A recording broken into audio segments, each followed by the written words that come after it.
요즘은 제가 교회 외에는 다른 곳으로 강의를 가거나 또 설교하러 가는 경우가 많지 않습니다.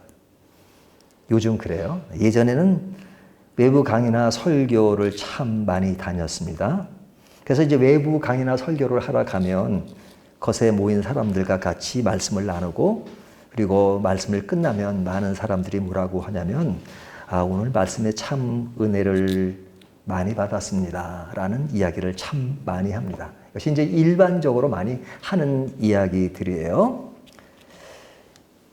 외부 강의 초창기에는 이 말이 되게 좋고 격려가 되었습니다. 하지만 이제 그런 일을 오래 하다 보니까 어느 때보다는 그 말보다는 다른 점을 많이 생각하는 버릇이 생기기 시작했어요. 그것이 뭐냐면 설교를 잘하고 못하는 것이 중요한 것이 아니라 더 중요한 것이 있다 하는 것을 생각한 겁니다. 설교는 뭐 잘할 수도 있고 못할 수도 있습니다.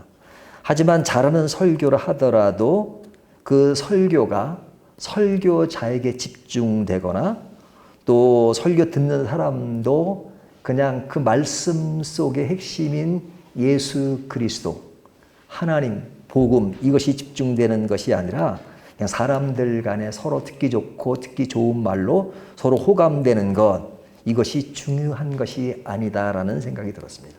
중요한 것은 내가 설교를 했을 때 그 설교 속에 내가 아니라 정말로 설교의 주체가 되신 하나님이 살아나셨는가, 살아계시는 걸 느끼는가, 또 설교 듣는 사람도 저 사람은 설교를 잘해 못했다 하는 그런 평가보다는 그 말씀 속에서 나의 하나님, 나의 주님, 예수 그리스도, 나에게 살아계신 주님, 나는 주 안에서 어떤 삶의 의미가 있는가 하는 것을 느끼는 것이 굉장히 중요하다 하는 것을 느꼈습니다.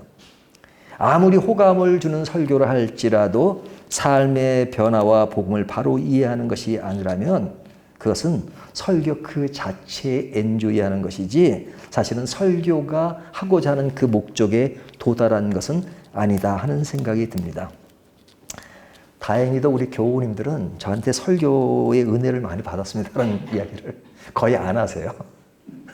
그래서 이렇게 교만해지거나 그럴 가능성은 좋습니다. 하지만 그것이 문제가 아니라 진짜 우리 교우들도 매주일 또 매일 말씀을 나누지만 실제 삶 속에 변화가 있는가, 그리고 주님을 만나고 있는가 하는 것이 중요하겠죠. 매일 말씀을 전한다 하더라도 변화가 없다면 그냥 설교 그 자체에 즐기는 것이라면 설교의 본질을 잃어버리는 것입니다. 중요한 것은 늘 말씀을 통해서 누굴 만나는 게 중요해요?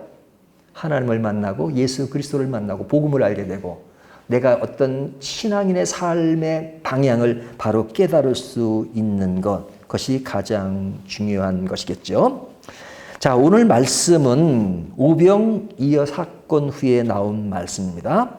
자, 오병이어에 참여한 사람들은 얼마나 놀랐겠습니까? 사람이 한두 명도 아니고 남자만 5천 명이니까 많은 사람들이 예수님께서 기적을 행한 것을 보고 놀라고 놀랐다라고 말합니다. 사람들도 놀랐고 제자들도 무척 놀랐습니다. 근데 예수님이 그런 기적을 행할 때마다 사람들이 이런 기적에 놀라고 놀라는데 관심이 많으실까? 그것은 사람들이 경험해보지 못한 것이니까 놀라고 있지만, 그러나 예수님이 의도하는 것은 그것에 대한 놀라는 것에 머무르고 있는 것을 원하지는 않으시죠. 그런 사건들을 통해서 과연 뭔가 깨닫기를 원하시는 주님이 있을 겁니다. 그런데 이 무리들은 많은 사람들이기 때문에 그 많은 사람들이 예수님의 어떤 그런 모든 것들을 정말로 깨닫는 것을 기대하는 것은 쉬운 일은 아니에요. 그렇죠? 그 많은 사람들이 그걸 다 깨달으면 얼마나 좋겠습니까? 그냥 소수가 깨달았는지 그건 알 수 없는 일이죠. 그러니까 무리는 많은 숫자지만 주님이 진짜 이 시점에서 기대하는 것은 사실 무리들보다도 제자들에게 기대하는 것이 큽니다.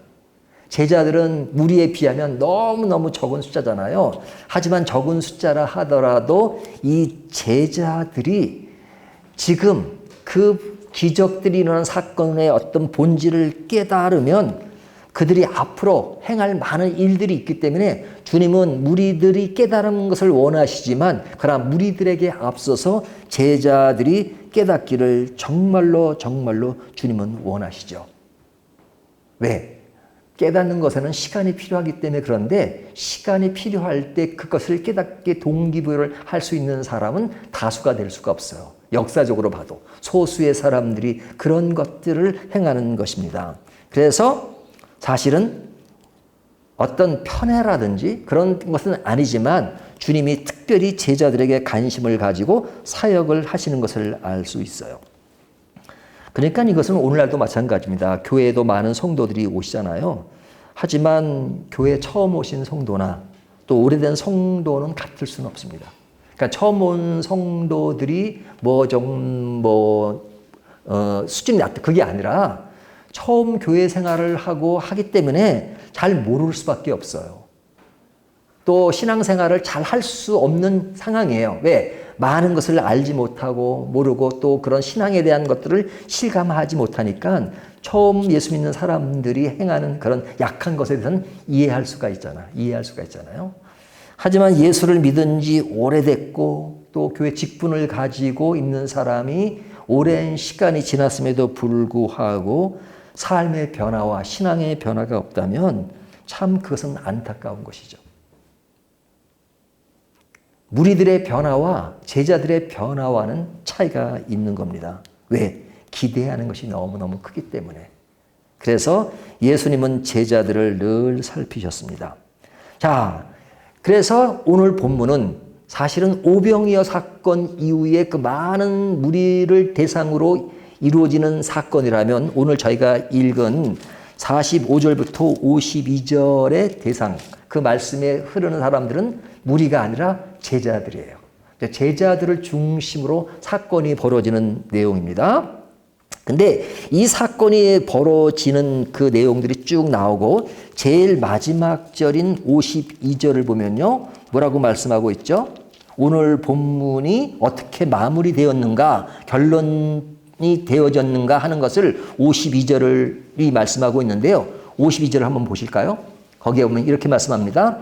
이는 그들이 그러죠. 그들은 누구예요? 예수님의 제자들이죠.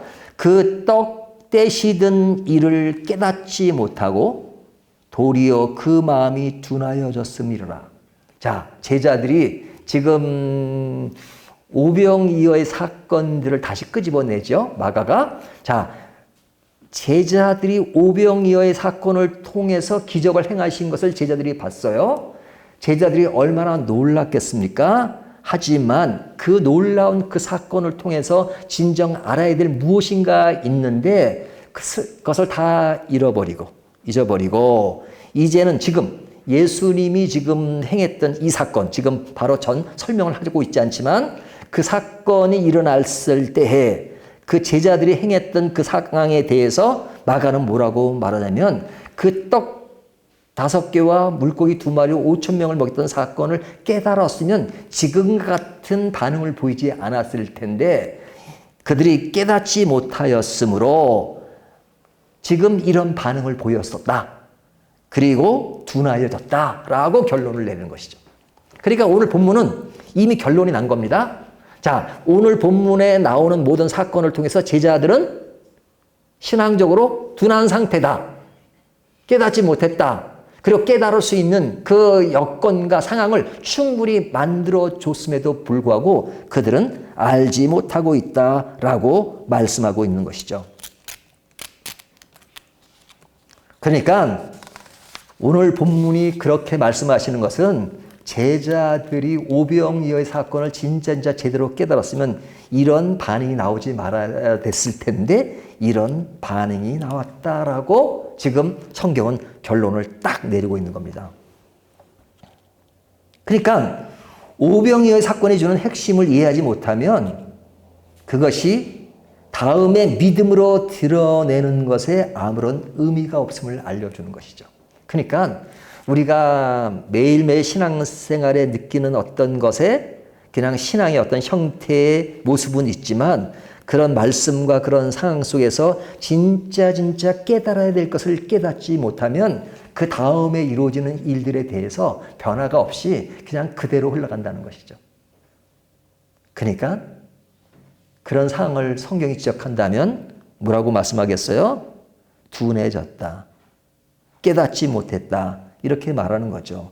근데 그때 상황을 보면 굉장히 많은 것을 깨달은 것처럼 생각하잖아요.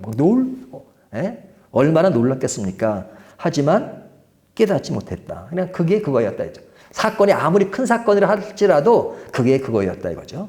그러니까 그게 그거였다는 것은 뭐 그런 것이 계속 반복된다면 그냥 놀라고 그 세계에 익숙해졌을 뿐 신앙 성숙의 변화가 미미하다는 것을 전제하는 것이죠. 그러니까 우리가 어떤 신앙 형태의 매일 내 삶을 살지만 그러나 이런 것이 계속 반복되면 그냥 믿음으로 사는 것처럼 보이고 신앙생활 하는 것처럼 보이지만 매일매일이 아주 미지근하고 그게 그거예요. 예? 신앙이라고 하는 그 틀 안에 있으니까 내가 뭔가를 신앙생활 하는 것 같지만 변화가 없이 매일매일 그냥 그 템포대로 변화가 없이 가는 겁니다. 성장, 성숙이라고 하는 것이 없는 것입니다. 그렇기 때문에 예수님께서는 많은 이적과 많은 말씀을 하시지만 제자들이 그 말씀과 기적 이런 모든 것들에 대해서 생각할 수 있도록 늘 생각할 기회를 주시는 겁니다. 왜? 눈에 보이는 것이 전부가 아니기 때문에 그 눈에 보이지 않는 것을 깨닫게 하기 위해서 예수님은 늘 그들이 생각할 수 있는 기회를 주세요. 자, 오병이어의 사건이 끝났습니다. 예수님이 오병이어 사건을 끝나고 무리들을 이렇게 돌려보내시죠. 그리고 이제 그 사람들이 돌아가려면 이제 사람들이 많으니까 그 돌아가는 시간이 얼마나 좀 시간이 필요하지 않겠어요? 우리가 뭐 몇만 명 모였다 그러면 그 사람들이 다 빠져나가려면 시간이 걸리잖아요.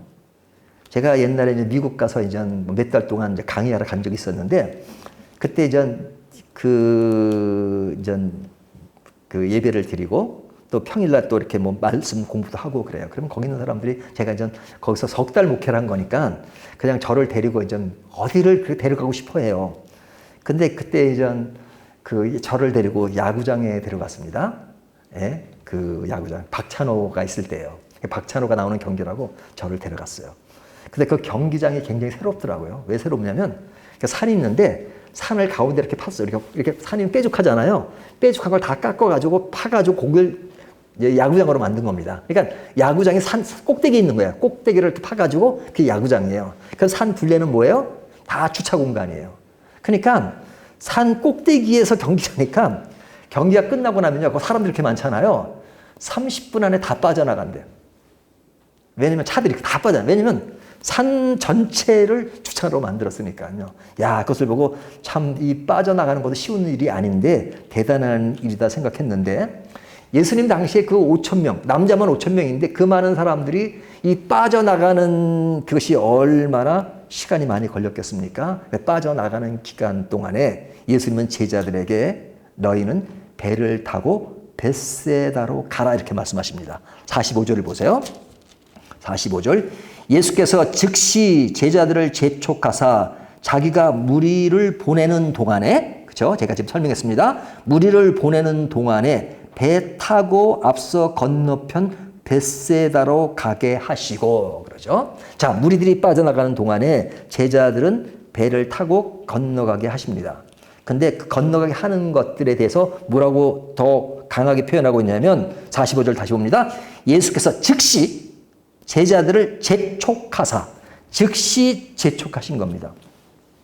그러니까 즉시 재촉하신 것은 뭐냐면 무리들은 가고 있는 중이에요. 야, 너희들 여기 남아있지 말고 즉시 빨리 가.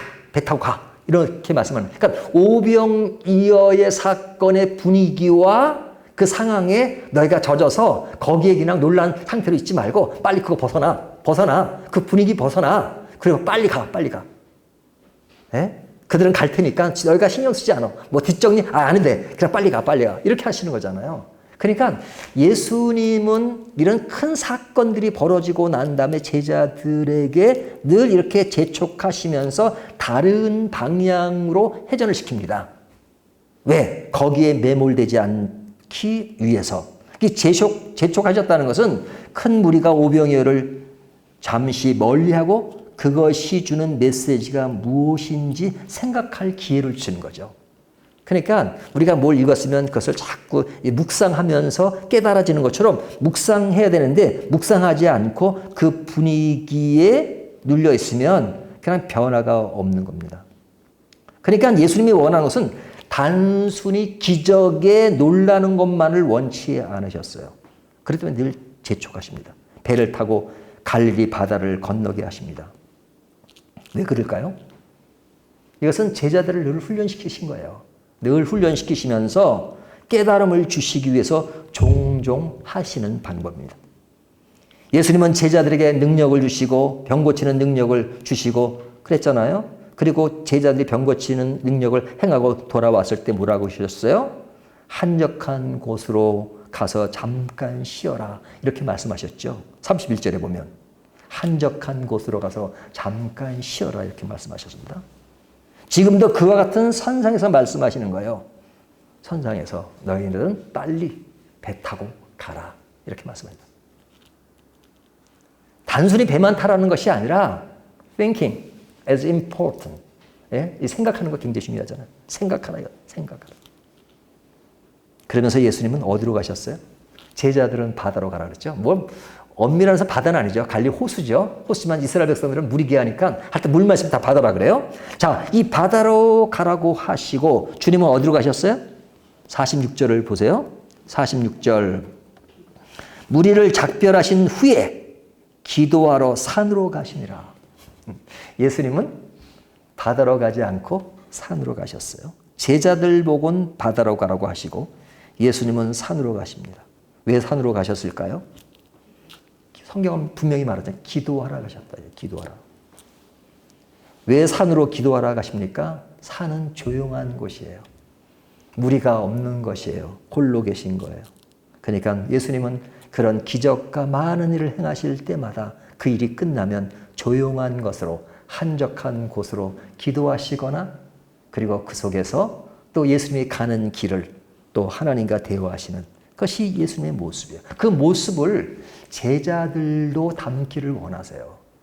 너희가 늘 바쁘고 붐비고 그리고 많은 사람들 가운데서 그냥 막 힘차게 뭔가를 하는 거 중요하다. 하지만 그것에만 머무르지 말고 조용한 곳에 한적한 곳에서 늘 이 길이 무슨 길인가를 묵상하기를 원하신 겁니다. 그래서 주님은 많은 무리가 따르는 곳에도 늘 조용한 곳을 찾으십니다. 이 조용한 것은 큰 무리와 대조를 이루는 것이죠. 그래서 대조를 이루는 게 많아요. 제자들을 바다로 보내시고 예수님은 산으로 가십니다. 이것도 대조죠. 이것이 오늘날 우리들에게도 하시는 말씀이에요. 바쁘더라도 늘 쉬거라 이렇게 말씀하는 겁니다. 쉰다는 것은 안식한다는 거죠. 안식. 예, 안식은 성도가 가야 할 인생의 길과 방향, 하나님과의 관계, 내가 하는 모든 것을 점검하게 하는 것입니다. 그래서 저희 교회는 매일매일 강조하는 것이 뭐죠? 큐티를 강조하잖아요. 말씀 묵상을 강조하잖아요. 저희가 예배 드리는 거는 교회 오는 것은 뭐 새벽 기도 오시는 분 매일 오시지만 그러나 일주일에 한 번 오시잖아요. 예? 그러니까 일주일에 한 번은 주님 앞에 또 나머지는 뭐 세상? 이게 아니잖아요. 주님은 늘 우리가 세상 일이 바쁘고 하지만 그런 바쁜 속에서도 이 일을 왜 하느냐? 내가 왜 살아있느냐? 내가 인생에 사는 목적이 뭐냐? 그것을 늘 한적하게 묵상하라고 말씀하십니다. 그 묵상은 하나님과의 시간, 그것을 위해서 늘 큐티를 강조하잖아요. 큐티라는 것은 어떤 생활의 어떤 시스템이 아니라 진짜 하나님과 나와의 개인의 시간을 가져보는 겁니다. 예수님이 제자들에게 늘 한적한 것을 원하고 그리고 오병이어의 기적이 끝나면 빨리 재촉해서 조용한 곳으로 가게 하신 것처럼 주님은 오늘날 우리에게도 늘 말씀하십니다. 신앙의 진짜는 주일날 함께 모여오는 것으로 평가될 수 있는 것이라 매일의 삶 속에 내가 주님과 얼마나 교제하고 있는가. 주님이 보이셨던 산으로 가서 조용히 기도하시는 그것에는 우리 모두가 그러기를 원하시는 주님의 마음을 그려주는 곳입니다. 그리고 그곳에서 제자들을 또 위해서 기도했겠지요. 제자들이 또 한적한 곳, 뱃속에 있을 때 그들이 그 모든 과정을 잘 통과하기를 원하셨을 겁니다. 자, 이렇게 하시면서 주님은 산으로 가시고 제자들은 배를 타고 이제 바다를 건너게 하십니다. 자, 제자들이 이제 배를 타고 바다를 건넙니다. 건널 때 상황을 성경은 어떻게 말씀하고 있죠? 47절을 보면 저물매 배는 바다 가운데 있고 예수께서는 홀로 무태 계시다가 그러죠. 자, 보세요. 자, 제자들이 배를 타고 할 때는 언제예요? 저물 때. 이 마가복음에는요, 저물 때란 말이 참 많이 나와요. 우리가 지금까지 보면 저물 때라는 것이 많이 나오잖아요. 아, 저물 때는 그냥 시간적으로 그냥 밤이 됐다. 뭐 그렇게 생각하지만 사실은 글을 쓸 때는 다 의미를 두고 쓰는 겁니다. 저물 때. 자, 저물 때 바다 가운데 뭐가 있어요? 배가 하나 딱 있습니다. 배가 있습니다. 그러면 그 배라고 하는 것이 무슨 큰 배가 아니잖아요. 제자들이 탄 작은 배일 겁니다. 작은 배가. 그리고 아주 그 호수 가운데 있어요. 바다 가운데 있어요. 그리고 저물 때 어둠이 오는 그런 상황이 있습니다. 그런 것들을 아마 사진으로 찍는다면, 멀리 찍는다면 아마 굉장히 그런 아주 배 한 척. 그것이 이렇게 보이면 아마 아주 작은 배가 보이겠죠. 어둠 속에 깔려있는, 이렇게 까맣게 보이는 그런 배. 그건 굉장히 외롭고 어떻게 보면 좀 불안해 보이지 않겠어요? 예? 거기다가 바람이 불면 그 배는 그냥 한 번에 탁 뒤집어들까. 그 넓은 바닷속에 그 작은 배의 모습이라고 하는 것은 너무 작고 고독하고 외롭고 힘이 없어 보이는 그런 것이 아니겠어요? 근데 주님은 무리와는 달리 그런 큰 바다 위에 작은 배 속에 제자들은 어둠 가운데 저물 때 그 가운데 있게 하십니다. 있게 하십니다. 그곳으로 내모십니다. 그리고 그곳에 주님은 계시지도 않아요. 주님은 산으로 가셨어요. 그렇지만 산에 가셨다가 예수님은 그때 홀로 무태에 계셨다 이렇게 말합니다. 아마 산에서 내려오셨고 제자들이 하는 그것을 보셨겠죠. 그러니까 제자들과 함께, 제자들은 자기네끼리 함께죠. 하지만 예수님은 홀로입니다. 제자들은 바다에, 예수님은 무태. 무태는 땅이죠. 땅이 계십니다. 예수님은 종종 우리를 떠나십니다. 왜? 우리를 훈련시키기 위해서. 우리가 자라게 하기 위해서. 우리가 자녀 교육도요, 그냥 부모가 다 해주고, 그냥 하면 나이가 들어도 성장이 안 되고 맨날 어린아이처럼 있어요. 그래서 때에 따라 부모들이 강하게 키우잖아요. 예? 혼자 독립적으로 할 수 있도록. 예수님은 제자들을 그렇게 훈련시키셨어요. 예수님은 종종 큰 무리 속에 있다가도 종종 바다로 내모시고 예수님은 그들과 함께 있지 않고, 예? 막 바람이 불고 할 때도 예수님 혼자 배에서 주무시고 그러시잖아요. 예수님은 오늘날 우리들에게도 종종 우리의 곁을 떠나십니다. 떠난다는 것은 우리를 외면하신다는 것이 아니라 우리가 그런 훈련의 과정을 잘 거치시기를 주님은 원하시는 것이죠.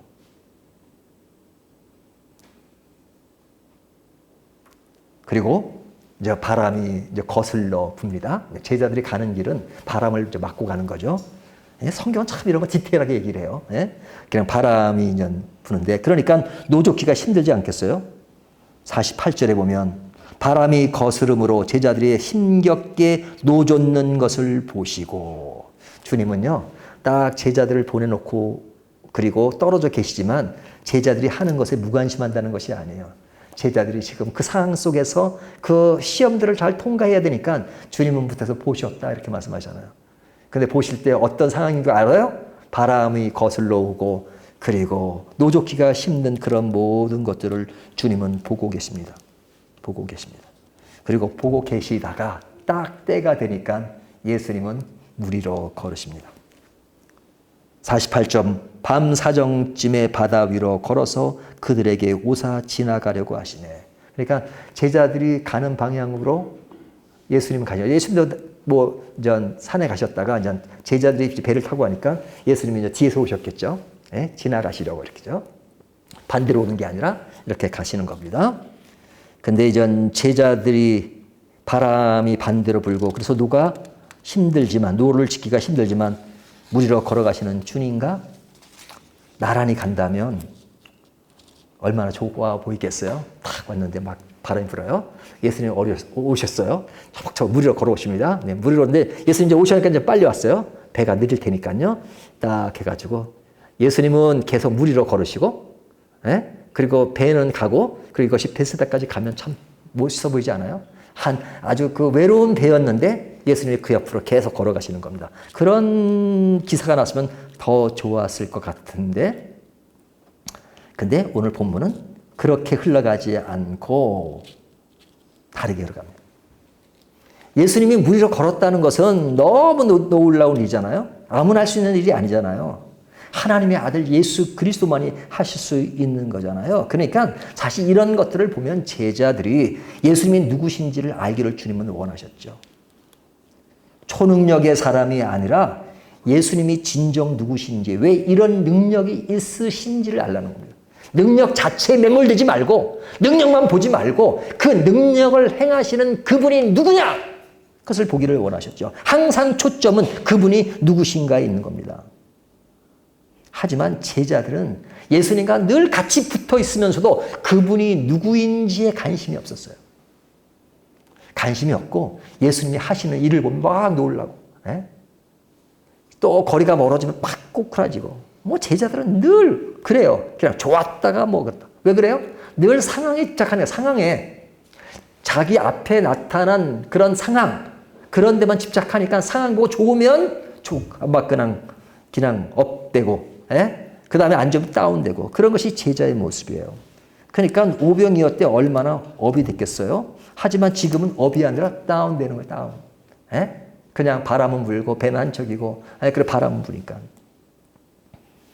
그런데 그냥 갑자기 보지 못했던 것을 본 겁니다. 물 위로 누가 걸어오는 거예요. 뭐 뒤를 봤겠죠. 그러니까 여기 본문에 보니까 그 예수님이 오시는 것을 보고 제자들이 어떻게 반응했죠? 49절. 제자들이 그가 바다 위로 걸어오심을 보고 유령인가 하여 소리 지르니, 유령이다!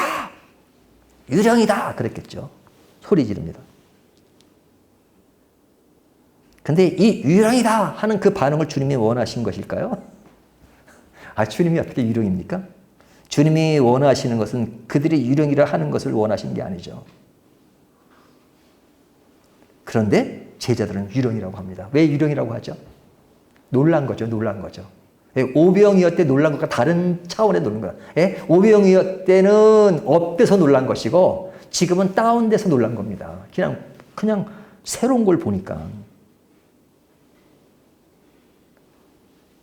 그들이 평생 살면서 한 번도 경험해보지 못한 것을 경험하니까 놀라는 겁니다.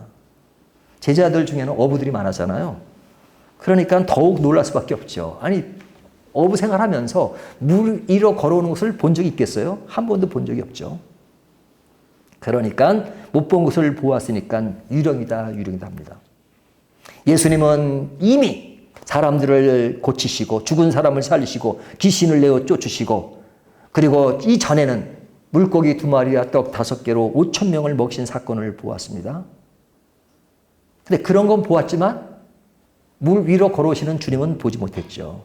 그러니까 자신들이 경험하지 못한 것이니까 유령이라고 하는 겁니다. 그러니까 이 사람들은 늘 상황 사건에 집착하다 보니까 자기들이 이미 경험한 것들은 경험했으니까 익숙해지겠죠. 예수님이 병자를 고쳤을 때 놀랐겠어요? 처음에는 놀랐겠지만 놀라지 않아요. 그 다음부터는. 그냥 예수님은 시시때때로 병자를 고치시니까 병자 고치는 거 놀랐다고 성경 말합니까? 놀라지 않아요. 반복되는 일이 생기면. 그러나 처음 보는 것들은 놀라죠. 근데 그동안 너무나도 많은 기적을 행하셨어요. 예수님이. 기적을 행하셨지만 물 위로 걸어오시는 것은 처음 보는 거잖아요. 그러니까 놀래요. 왜 놀라냐? 늘 자기가 본 경험에 집착하기 때문에 그래요. 그러니까 처음 겪는 사건이 나올 때마다 그들은 늘 놀랄 것입니다. 근데 주님은 너희들은 사건, 상황을 보니까 새로운 것은 늘 놀랄 것이다.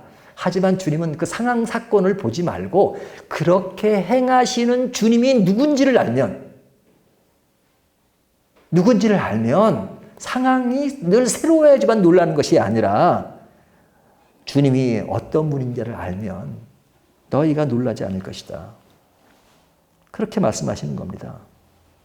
사람들은 체험을 굉장히 중요하게 생각해요. 그리고 늘 체험을 얘기합니다. 자기가 경험한 것들을. 그러나 인간이 갖는 경험의 한계는요, 있죠. 예?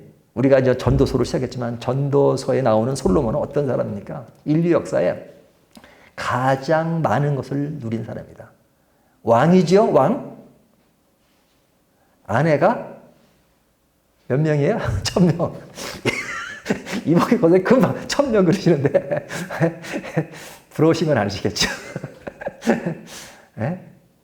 그건 아닌데 하는 그런 어조신 것 같아요. 네? 다행히 우리 정 집사님이 딱 한 분만 계시니까 다행이에요. 네, 1000명. 그 당시 지혜가 넘치는 사람이었어요. 네? 다른 나라의 여왕까지 올 정도니까요.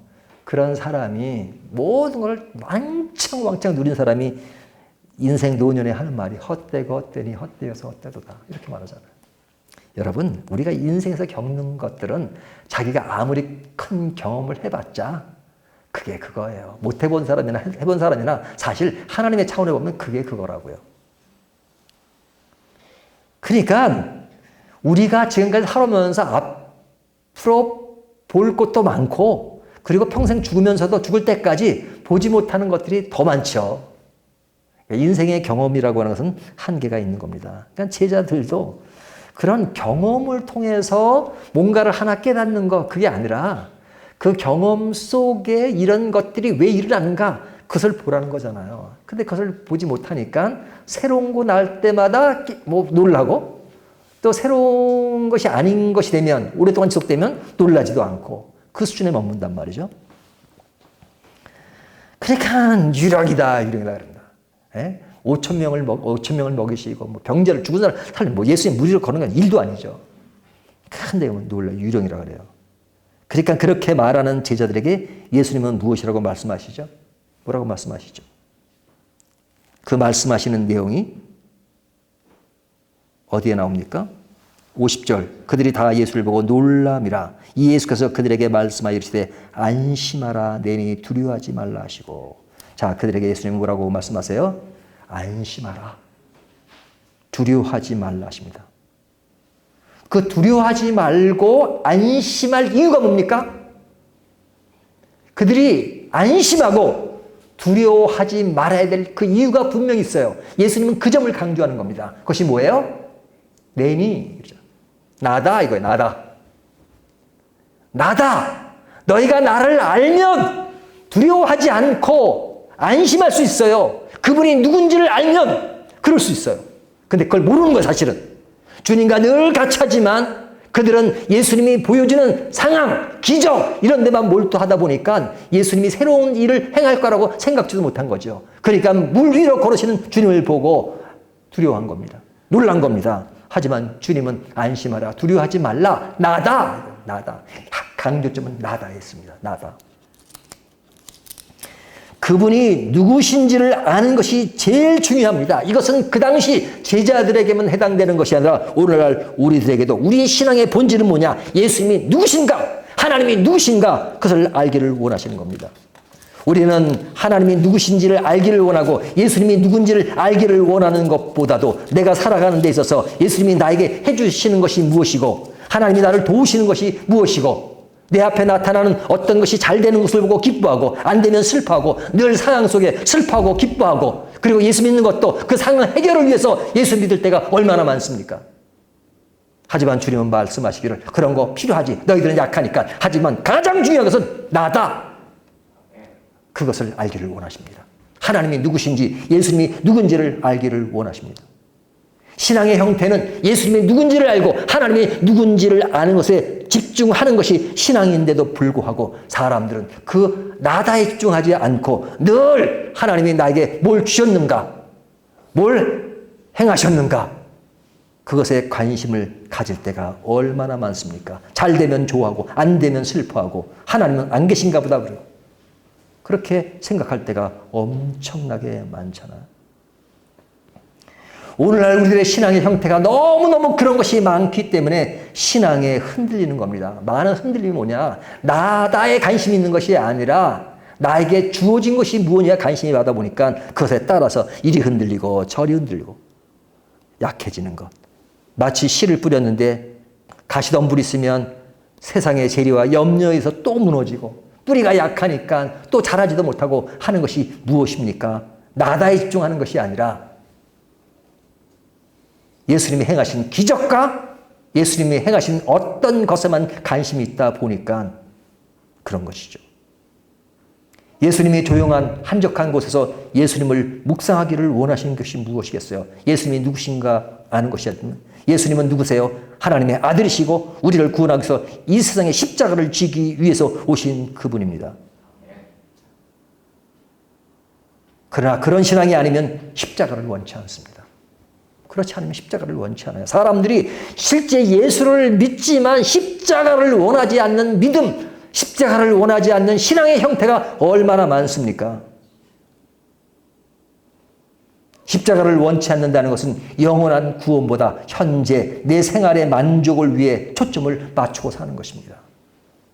주님은 말씀하시기를 내가 지금 가는 길은 십자가를 향해 가는 길이다 하는 것을 알기를 원하시는 겁니다.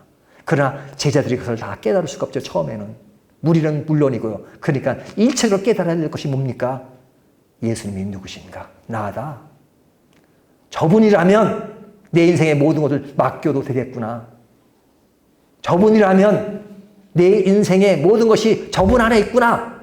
그걸 깨닫기를 원하십니다. 하지만 그것을 깨닫는 것이 아니라 너무 지엽적인 것. 예수님이 두 번째 무리를 걸으셨다면 유령이라고 그러진 않겠죠. 근데 그 다음에 불러 걸으면 어떠세요? 불러 걸으시면. 또 유령이다 그럴 거 아닙니까? 그런 것이 어떤 상황이 새롭고 생길 때마다 깨닫는 것은 그거는 일반 사람도 충분히 할 수 있는 것이에요.